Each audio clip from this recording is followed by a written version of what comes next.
And can India become that China plus one for the world or not? तो लोगों को लगता है कि यार चाइनीज़ प्रोडक्ट क्या होता है, बट चाइना ना बहुत अच्छी चीज़ें भी बना रहा है। अगर वो 1 रुपए की चीज़ भी बना रहा है तो 100 रुपए की भी बनाता है। वो दुकान का जो माइंडसेट है, दुकानदार वाला माइंडसेट अभी तक, ये जब चेंज होगा और लोग वर्ल्ड के लिए सोचेंगे। और बहुत सारी कंपनी है जिनका सोशल मीडिया पे आप ईमेल, उनकी ईमेल आईडी पे भी उनका डोमेन नेम से नहीं होती है, and they are doing thousands of CR of revenue. जो लोअर स्केल पे वो भी चल रहा है, जो हाई स्केल पे वो भी चल रहा है। सो किसी चीज़ की कमी नहीं है इंडिया में। सब We are going to be one of the youngest countries in the world. Education sector को इवॉल्व करने की बहुत ज़रूरत है इस टाइम। लोगों को ये सोच रहे होते हैं कि इस महीने खर्चा कैसे निकालें, आधे लोग तो ये सोचते हैं। कोई भी out of the blue moon चाहता है कि मैं पैकेजिंग इंडस्ट्री में अपना बिजनेस शुरू करूं, सो आपका उसके लिए क्या टिप्स है? What would you want to suggest him today at 2025? Quick instant gratification is the major problem in today's generation. Today's conversation, the major highlight that I understood is that the entrepreneurship game in India is changing completely. अगर आप manufacturing में हो, चाहे retail में हो, चाहे wholesale में हो, there are two things that you should keep in mind what Sambhav very rightly mentioned. One thing is that endless learning. All throughout the journey of this conversation we heard about कि learning कितनी important है, and the second thing is about always thinking about the future or being one step ahead of the curve. So I believe this entire conversation will help everyone who's an aspiring entrepreneur or a founder or someone who's into manufacturing or any other business to analyze कि next steps क्या करना है और किस तरह से किस avenues में सोचना है.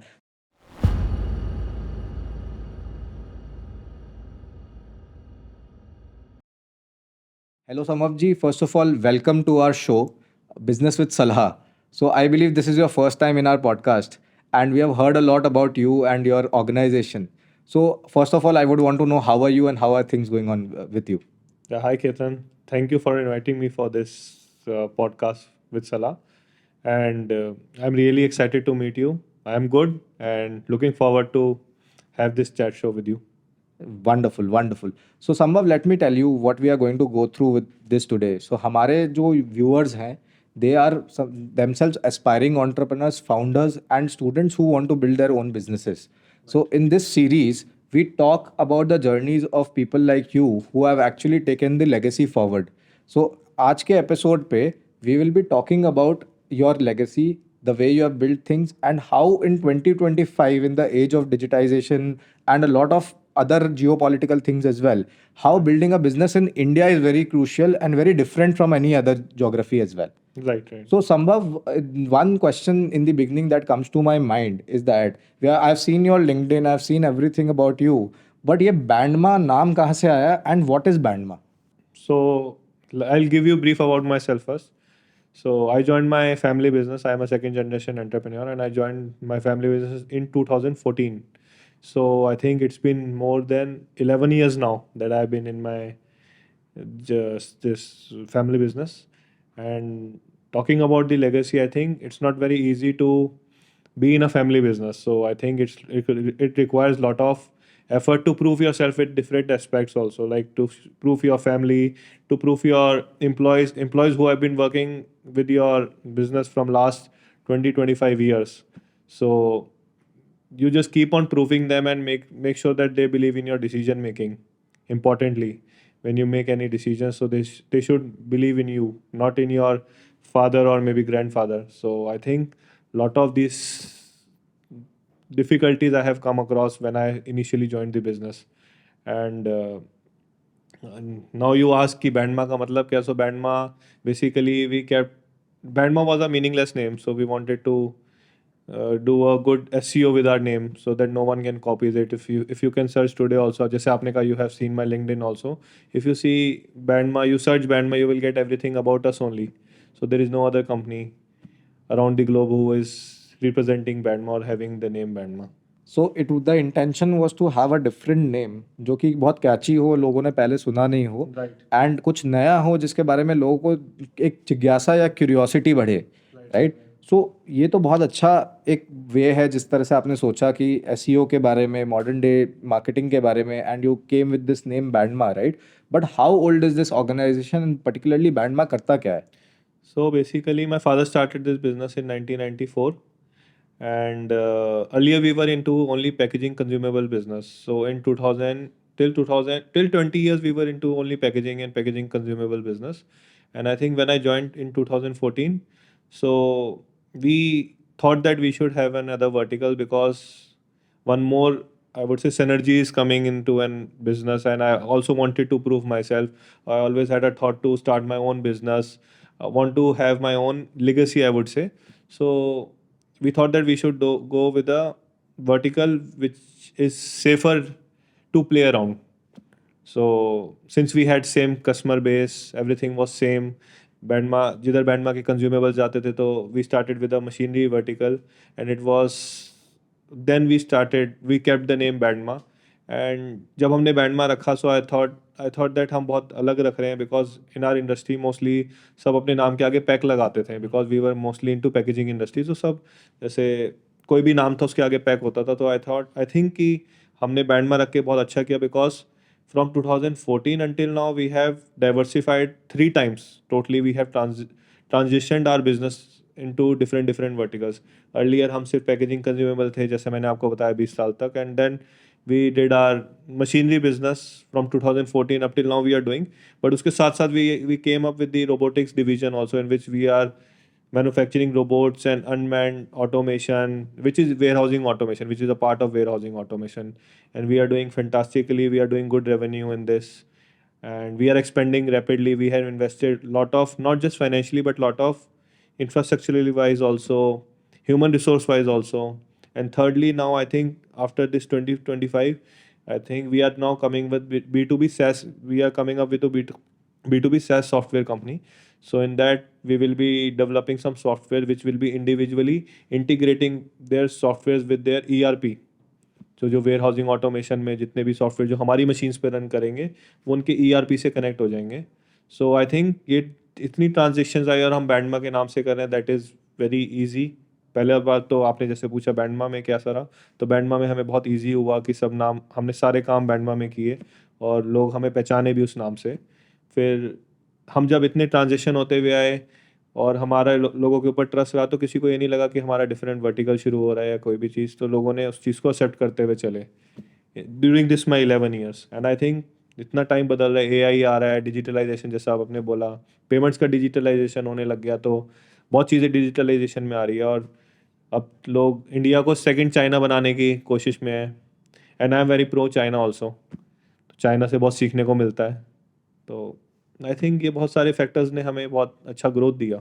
Wonderful, wonderful. So that last 11 years has been a quite a journey आपके लिए, from starting in your family business to taking it into diversification into multiple other things, and slowly moving around the core of the packaging industry. I believe has worked very strongly for Bandma as well, right? So there is one question that is for me and my viewers that I believe is very important. कि packaging industry is a very less, I would be saying, explored industry in the masses. बहुत ज़्यादा लोग इस industry के बारे में depth में नहीं जानते हैं. लोगों को लगता है कि जो स्ट्रैपिंग होती है, पैक कोरोगेटेड बॉक्सेस होते हैं, एक्सेट्रा एक्सेट्रा, उतना में ही ये इंडस्ट्री सीमित है, राइट? बट लेट्स सपोज आज कोई मतलब 8वीं कक्षा या 10वीं कक्षा का बच्चा है, 10th या 12th का स्टूडेंट है, वो समझना चाहता है कि पैकेजिंग इंडस्ट्री का स्कोप क्या है, ये कहाँ से शुरू हुआ था और किस तरह से ये आगे प्रोग्रेस कर रहा है. तो can you take me with the entire transition of the industry since Bandma started till date?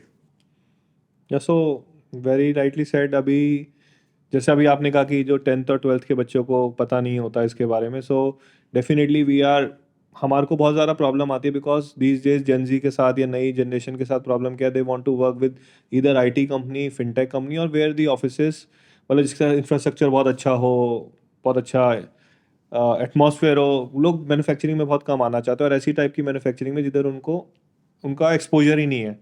तो हम कोशिश करते हैं कि आज हम अलग अलग नेटवर्किंग या कम्युनिटी के बच्चों को बुला के उनको एजुकेट करें what kind of industry this is.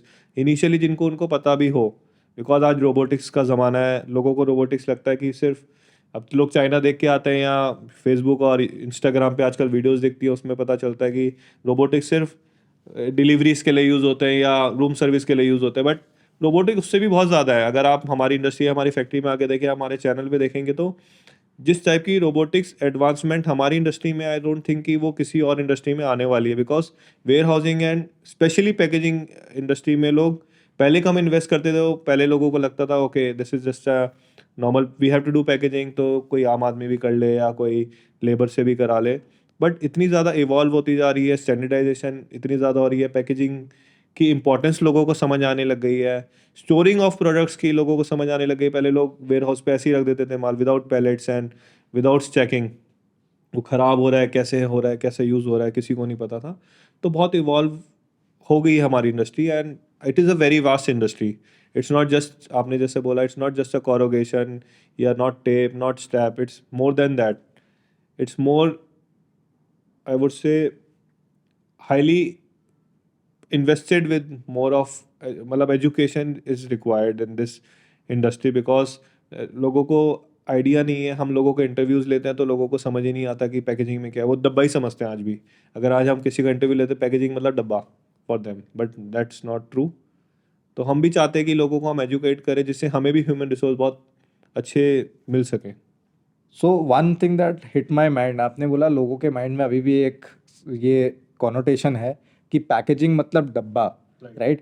सो ऐसा क्या चेंज हो रहा है मार्केट के अंदर में, या फिर ऐसा क्या चेंज हो रहा है आज के न्यू एज ब्रांड्स के अंदर में जो पैकेजिंग इंडस्ट्री में काम कर रही है, कि ये इसका मीनिंग चेंज कर रही है? क्योंकि सिंस एजेस, आज के दिन भी अगर आपने बहुत सही बात बताई कि आप किसी के पास जाओ, उनको समझाओ कि मैं पैकेजिंग इंडस्ट्री में मैन्युफैक्चरिंग करता हूँ, उनको दो ही चीज़ें लगती है, या तो आप प्लास्टिक का कोई बैग बनाते होगे, या तो आप टेप बनाते होगे, या तो आप एक डब्बा बनाते होंगे। बट आज के दिन में how are we changing the definition of packaging all together, and what are brands also seeking for as packaging? So packaging में अगर हम अपना सेगमेंट बताएं, पैकेजिंग में हमारे 3 डिविजन्स हैं आज के दिन में। First is auto warehousing and packaging automation, जिसमें हम इक्विपमेंट्स, रोबोट्स और कन्वेइंग सिस्टम्स में काम कर रहे हैं। सेकंड हमारा कंज्यूमेबल्स है, इसमें हमारे 3 टाइप के कंज्यूमेबल्स होते हैं, steel strap and plastic strap, and हमारा एंगल बोर्ड्स यूज़ होते हैं। तीसरा हमारा वर्टिकल, जो हम सैस का आपको बता रहा हूँ, जो हम बहुत जल्द लॉन्च करने वाले हैं। So that kind of vertical is very new for us, and we are also studying for that vertical, हमारे लिए नया है। तो मैं अगर अपने आप से कंपेयर करूँ आज, before I think 11 years earlier, since this 11 years I think I I didn't have any idea that we will be going to be in a robot industry, or maybe we will go to for a B2B SaaS company. B2B SaaS तो ऐसा लगता था, for me it was more of IT companies only. उसमें B2B SaaS आज भी मैं सोचता हूँ तो TCS और Wipro का ही नाम याद आता है मुझे सबसे ज़्यादा। And we will be, and I think more or less every product company should create an ecosystem where they should come with their SaaS company also, because that is majorly required in all industries now. So one very relatable example that I can see from the model that Bandma is following, अगर आपने Amazon को देखा होगा तो इसको कहते हैं, एक होता है प्रोडक्ट चेन सिस्टम, एक होता है value chain system. So Amazon itself has created a value chain system. The e-commerce was the front, then basically moved into SaaS, then AWS, and then other ecosystems around it, logistics, warehousing, everything, right? Is Bandma also slowly moving into creating a value chain system for their business? I think more or less, I don't know how exactly Amazon works, but agar if you are giving me this example, we want to create an ecosystem where we can retain our customers more, because I think there is a lot of competition. More than competition, customer has more options these days, and customer should definitely understand who is the good quality product player, who is the good commitment player, who is agreeing to their numerous problems which they showcase us when we visit them. So I think that helps us to create an ecosystem where we can retain our customer and do a long-term business with them. Superb. So you told me that you are second generation of your family, Right. right? And I myself have actually worked around my family businesses with my grandparents, my father, my brother, and it's not a easy situation to be in, right? And that too, जब आप parents के साथ काम करते हो, तो let's suppose your father, when he started the packaging industry में, he started his own business, then the way he used to do it, and today the way he does is very different from what you are thinking about the next 10 years for your business, right? So for example, अगर आपने अपने father से पूछा होता कि ये robotic arm है, ये फैक्ट्रीज में लगती हैं, ये लगाओ, तो उनको एक बार को तो शंका होता है, ऐसा भी कुछ होता है कि नहीं होता है, right? When it came about capex investment, infrastructure, diversifying into new businesses, it is not easy to convince the layer above, right? So in a family business environment, how much do you understand or how do you push an innovative approach towards your business? See, in that case, my father is also very evolved person. So I think in any of the family business, both of the generations should get evolve with each other. As a second generation, I should also get involved with my elder generation, and my older generation should also get involved with the newer generation. It's not like कि only the old generation is out of the context आज क्या चल रहा है या उनको नहीं पता होता. So I think different criterias are there for both the generations कि किसको कितना इवॉल्व करना है और कहाँ पे करना है. सो इन दैट केस जैसे अभी आपने पूछा कि कितना कैपेक्स लगाना है आम क्या, तो आई थिंक कि उसमें इंडस्ट्री ने हमें ज़्यादा सिखाया कि what kind of requirement is there. ऐसा नहीं कि हमने खुद सीखा. आज से अगर मैं एग्जांपल दूं कि I visited China first time in 2013. So for me, China was very evolved country, and now also in every 2 months, if I go to China, so we learn lot of things, and now we have learned this that whatever there is in China, that eventually will be coming to India. आज हम देखते हैं वहाँ robots चल रहे हैं, बहुत advance system आ गए, डार्क फैक्ट्रीज बन गई. डार्क फैक्ट्रीज में जिसमें आपका एक भी एम्प्लॉय नहीं होता. डार्क फैक्ट्रीज आर जो जापान में और आपने चाइना में देखी होंगी, there are not even a single employ जो मटेरियल उतारते हैं, चढ़ाते हैं, सब कुछ हो जाता है डार्क फैक्ट्रीज में. तो ये कंसेप्ट अभी तक इंडिया में आया ही नहीं है. And I think there are lot of factories in Japan, China, जिधर डार्क फैक्ट्रीज आ गई हैं ऑलरेडी. तो धीरे धीरे ये भी आएगा इंडिया में. तो आपको बस अप टू डेट रहना पड़ता है. You have to keep hustling around the new factories.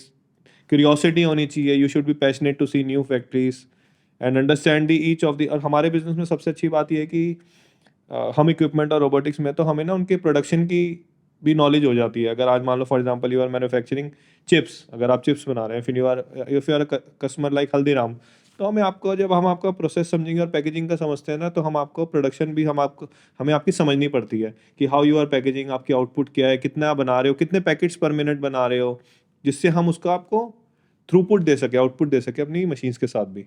तो हमारे लिए उसके लिए क्या होता है, हमारे लिए बहुत बड़ा एक्सपोजर होता है वो. और उनको हम अदर देन दिस हम उनको बहुत सारी नॉलेज उनसे भी लेते हैं और उनको देते भी हैं. तो बहुत अच्छा रहता है हमारे लिए. Wonderful wonderful. It was too much to absorb in such a less time कि एक पैकेजिंग इंडस्ट्री के पीछे कितना सीखने मिलता है and what is the learning and development that people inside the industry can do. So आपको इतना एक्सपोजर मिल रहा है. You are getting to know about different processes, different manufacturing units and everything, right. So it's a wonderful industry to be the part of as well, to understand कि manufacturing आज के दिन में पिन से लेके प्लेन तक क्या चल रहा है, right? So now just shifting the focus into one very important thing that struck from your conversation. आपने बहुत बारी जिक्र करा कि आप जब चाइना गए थे आपकी एक्सपीरियंस बहुत डिफरेंट थी, वहाँ पर आपने बहुत कुछ सीखा. And in between you also mention China plus one. Basically the world is looking for China plus one, right. So how do you see as a manufacturer in India ये scope कैसा बन रहा है? What is the kind of market size this is going to be, and can India become that China plus one for the world or not? So पहले तो China, if I talk about China, I am very pro China person, which I mentioned earlier. So China से बहुत चीज़ें सीखने को मिलती है, not just manufacturing but other industries also. It is very evolved market. I think it's an underrated. अगर कोई China नहीं गया होता ना, तो लोगों को लगता है कि यार चाइनीज़ प्रोडक्ट क्या होता है, बट चाइना ना बहुत अच्छी चीज़ें भी बना रहा है. अगर वो 1 रुपये की चीज़ भी बना रहा है तो 100 रुपये की भी बनाता है. तो उसके पास वर्ल्ड मार्केट है. इंडिया के पास तो इंडिया मार्केट है, बट चाइना के पास वर्ल्ड मार्केट है.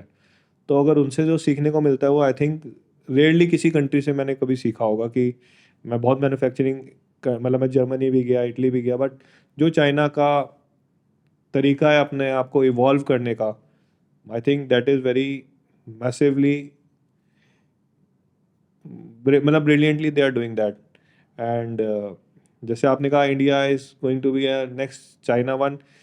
या India can be, but there should, I think there is a huge requirement of cultural shift in India right now. जो नई जनरेशन आ रही है, जो नया, I don't know how the education sector, आप तो बहुत अच्छा भी एजुकेशन में आ ही रहे हो, तो आप इवॉल्व करने वाले हो. तो बट एजुकेशन सेक्टर को इवॉल्व करने की बहुत ज़रूरत है इस टाइम. बिकॉज जितने भी अभी इंजीनियर्स, डॉक्टर्स या हम जो भी हायरिंग करते हैं, वो नई मैन्युफैक्चरिंग सेटअप में अभी तक उनको एक्सपोजर ही नहीं है. आज भी अगर आप बड़े मैन्युफैक्चरिंग सेटअप में जाओगे तो वो कल्टीवेट करते हैं एम्प्लॉयज़ को. दे डोंट, उनको अच्छे एम्प्लॉयज़ नहीं मिलते. They just cultivate. आज जैसे कोरियन कंपनीज हैं या बहुत चाइनीज़ कंपनी भी इंडिया आ गई हैं. So I think they are, every one is cultivating the employees. या एम्प्लॉयज़ की बहुत ज़्यादा प्रॉब्लम है, मतलब कल्चरल शिफ्ट आना बहुत ज़रूरी है। तो ये जैसी कल्चरल शिफ्ट आएगा, India is ready for plus, मतलब चाइना +1 के लिए तो इंडिया रेडी है ही। अभी तो सारी चीज़ें सीकेडी और एसकेडी में आ ही रही हैं और बहुत सारी चीज़ें बननी भी शुरू हो गई हैं। तो बस इस चीज़ की वेट है, and we are also looking forward कि एक बार ये कल्चरल शिफ्ट थोड़ा आए और एजुकेशन में और जाए, जिसमें 5-10 साल बहुत आराम से लग भी जाएंगे for this cultural shift. So basically as पर the human resource and education I agree कि 5 से 10 साल एक ये एस्पेक्ट है कि if we want to become for a manufacturing hub for the world, so there has to be a major shift in the way we learn, right? I agree. Then apart from that, एक तो हो गया कि human resource and education which will give you the quality talent, but talent के अलावा what are the other segments where in India is right now already there और is moving towards that direction कि हम एक global manufacturing hub बन सकते हैं? तो उस केस में मेरा पर्सनल टेक है इसमें कि लोगों को दुकान से ज़्यादा सोच के मैन्युफैक्चरिंग का ज़्यादा सोचना चाहिए, और वर्ल्ड को क्या देना है वो देना चाहिए। बिकॉज आज भी जब हम इंडिया में काम करते हैं, we have lot of suppliers, तो उनकी आज भी सोच होती है, if you are not negotiating, मेरा पर्सनल मानना ये है, अगर आप मेरे कोई वेंडर हैं, I mean if you are supplying me anything, आपने मुझे किसी चीज़ का एक्स रेट दिया और मैंने ये नहीं कहा केतन जी एक्स को यार कुछ ठीक कर लो, कुछ बता दो, तो उसको लगता है कि सामने वाला पागल है, उसको वो एक्स की जगह और सस्ता माल देने की कोशिश करता है। तो वो माइंडसेट अभी तक इंडिया में से गया नहीं है। वो दुकान का जो माइंडसेट है, दुकानदार वाला माइंडसेट अभी तक, ये जब चेंज होगा और लोग वर्ल्ड के लिए सोचेंगे और इम्पैक्ट के लिए, स्पेशली चाइना में अगर आप जाओ तो everyone is so evolve, and लोगों को लगता है कि we have to create some impact. Everyone, मतलब हर कोई ऐसा नहीं है, but there are numerous people who want to create an impact. India में आपको बहुत लिमिटेड लोग मिलेंगे। लोगों को ये सोच रहे होते हैं कि इस महीने खर्चा कैसे निकालें, आधे लोग तो ये सोचते हैं, इवन फैक्ट्री ओनर्स। तो I think they should think more for the world.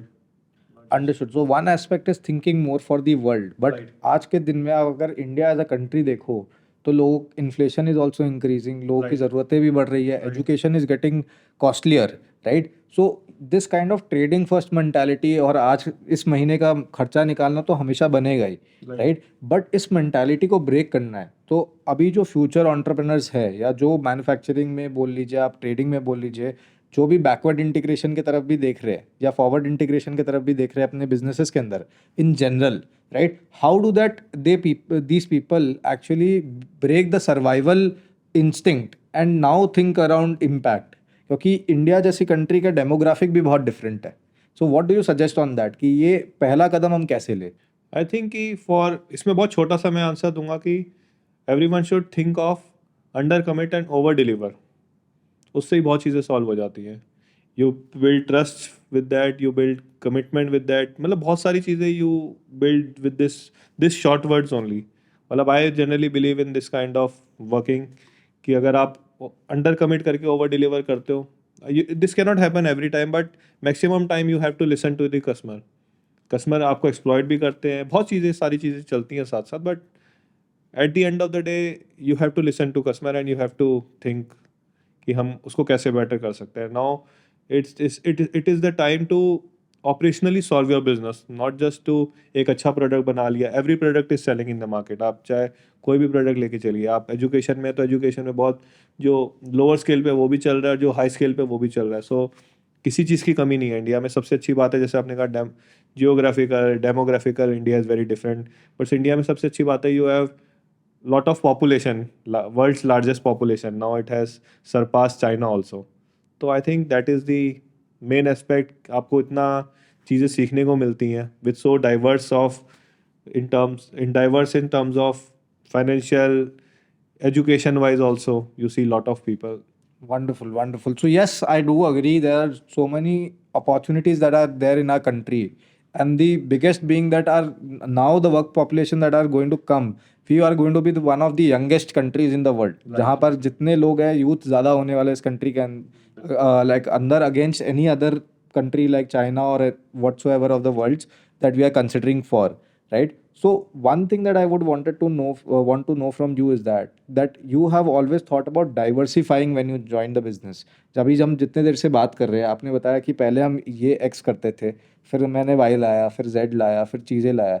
So why do you think ये आगे का डाइवर्सिफिकेशन या आगे का सोचना इतना इंपॉर्टेंट क्यों बन जाता है बिजनेस ओनर्स के लिए आज के दिन में, and why not only stick to the core business that you are doing? I think इसमें मैं शायद मैं गलत समझा पाया हूँ, बिकॉज हमने कभी भी डाइवर्सिफिकेशन का प्लान नहीं किया। जब फैमिली बिजनेस ज्वाइन किया तो हमने सोचा कि हमारा तो कोर प्रोडक्ट जो है हम उसी को ही बेचेंगे। बट आई थिंक ये नीड ऑफ द आवर था, कस्टमर ने सिखा दिया कि you have to diversify to this segments also. हमने कभी प्लान नहीं किया था। I still discuss with my father कि हमने कभी ये नहीं सोचा था कि हम कंज्यूमेबल या पैकेजिंग कंज्यूमेबल से बाहर भी आएंगे। वी नेवर, मतलब हमने कभी ध्यान भी नहीं दिया था। हमारे पास अगर अपॉर्चुनिटीज़ भी आती थी, we never thought of that we will be going and diversifying our business into different segments. And I think this is a need of our also। ये कोर तो हम उसी पे ही है ना, we are at the core, हमारे similar customers हैं, उनकी अब रिक्वायरमेंट्स अलग हो गई हैं बिकॉज टाइम इज़ चेंजिंग। और जैसा अब आपने कहा कि why the business has to think of future, तो फ्यूचर के बारे में अगर नहीं सोचेंगे तो हम इम्पैक्ट भी कैसे ला पाएंगे। And to create an impact you have to think for the future. And diversification, specifically in your industry, we are just creating more categories। हम कोई अलग प्रोडक्ट में डाइवर्सिफाई एक बार भी नहीं हम हुए। Understood. So now let's suppose a new entrepreneur wants to enter your industry, right? अगर आज एक कोई भी out of the blue moon चाहता है कि मैं पैकेजिंग इंडस्ट्री में अपना बिजनेस शुरू करूं, सो आपका उसके लिए क्या टिप्स है? What would you want to suggest him today at 2025 कि वो किस तरह से इस मार्केट को एंटर करे, इसमें ग्रो करे, and what are the kind of requirements he should have as a quality in him और as well as a strategy और other parameters for building a business? For young generation, I would say कि in this kind of industry which is very technically and very niche industry, I would say, because लोगों को इसके बारे में पता नहीं होता until unless you are in the industry। तो people should, I think, definitely visit a lot of factories, I would say, to understand more how the production works। and बहुत वो कहते हैं ना कि there are a lot of noise, you have to select what kind of noise you want to be with। तो I think you will see, we all till date I today see कि अच्छा ये दिखता है, अच्छा ये भी scope है, we can expand into this। तो you have to select your way। आज की जनरेशन बहुत ज़्यादा फ्लिकरिंग होते हैं, उनका माइंड बहुत फ्लिकरिंग होता है। They think that we want to do this and quick instant gratification is the major problem in today's generation। They don't want to stick to an idea for 4-5 years and rather than working on that idea for 4-5 years। Because I still believe that, मेरा अपना मानना है after this in the business 11 years, that किसी भी business को चलाने के लिए एक जनरेशन लग जाती है टू जस्ट स्टैंड, मतलब उसको खड़े करने में। आज 5 साल या 4 साल में कोई बिजनेस नहीं खड़ा हो पाता good with good profits. So it requires one full generation to streamline one your core business. So वो जाना है। Secondly, new generation should definitely explore new education sectors also, to where they can just find, मतलब अभी India में क्या हो रहा है, फिनटेक में, एआई में, इन सब में बिजनेसेस बन रहे हैं। इसमें कोई भी नहीं देखना चाहता कि how this industry is transition from A to B. मतलब मैंने किसी को आज तक नहीं देखा कि किसी ने पर्पसली फोकस किया हो, या आपके किसी इंस्टीट्यूट में आपने किसी स्टूडेंट्स के साथ वर्क ऑन किया हो कि हाँ यार ये B2B इंडस्ट्रीज कैसे चलती हैं। So I think there should be more education sector who should be more focused with this B2B sectors। Definitely, the hands-on experience and the practical on-ground experience is missing today, which is required for the future generation. So if I summarize what आप future generation के लिए बोलना चाह रहे हो, the first thing is that कि future generation को वहाँ बाहर जाके पहले देखना चाहिए कि अपने आसपास में क्या चल रहा है, कौन सी फैक्ट्री क्या कर रही है, क्या प्रोडक्ट्स आ रहे हैं, क्या मार्केट आ रहा है। Then they should even visit the factories of their customers also, prospective customer. और उसमें ज़्यादा पैसा है। ओके, उसमें ज़्यादा पैसा है। You find a lot of things कि जिधर आपको डे वन से प्रॉफिट्स मिलते हैं। ऐसा नहीं है, you might not be a famous company कि आपका बहुत नाम हो रहा है। I have seen lot of companies who are doing thousands of crore of revenue, और मैंने कभी उनका नाम भी नहीं सुना होता। I have seen their factories, they are, it's not कि they want to be secretive with their business, but it's just how this B2B industry works। मतलब आपको ज़रूरी नहीं है कि बहुत सारी कंपनी है जिनका सोशल मीडिया पे आप ईमेल, उनकी ईमेल आईडी पे भी उनका डोमेन नेम से नहीं होती है, and they are doing thousands of CR of revenue. Wonderful, wonderful. So just one last question to wrap it up. So it's been a wonderful chat, knowing about the industry, knowing about your thoughts, and knowing also having a advice for the future entrepreneurs. So, in one line, if you want to actually summarize the entire conversation we had and want to add value to the upcoming generations who want to come into business, especially in manufacturing, what it would be? I would say कि I could not explain this in one line, but I would say लोग कहते हैं be smart, but I think with smart you have to work more harder. It's not like smart work anymore. It's harder work with smart work. So it's 1+1. It's not never a one now. And the second is obviously wrong. Obvious is obviously wrong. I have recently attended one of the someone's session, and I deeply can connect this with this. I don't know how I should explain about this, but I can deeply connect it with my business in my personal life. That obviously is obviously wrong. You have to be very different with whatever you are doing, not just with your business, with everything you are doing in your life.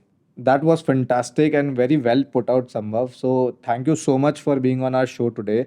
And for our viewers, I would want to summarize this entire conversation has been a eye opener, जहाँ पर हमने packaging industry से लेके manufacturing से लेके China plus one का concept से लेके इवन ये भी समझा कि आने वाले फ्यूचर के लिए क्या इंपॉर्टेंट है, and it has been a lot of value addition. So thank you so much Sambhav to be the part of our conversation. It was glad to meet. इस सलाह से जो लोग आए definitely you should ask them to visit. Maybe उनसे कुछ हम किसी को अच्छा मिल सके कि हमारे को कोई अच्छा गाइड कर पाए फॉर आवर फ्यूचर ग्रोथ.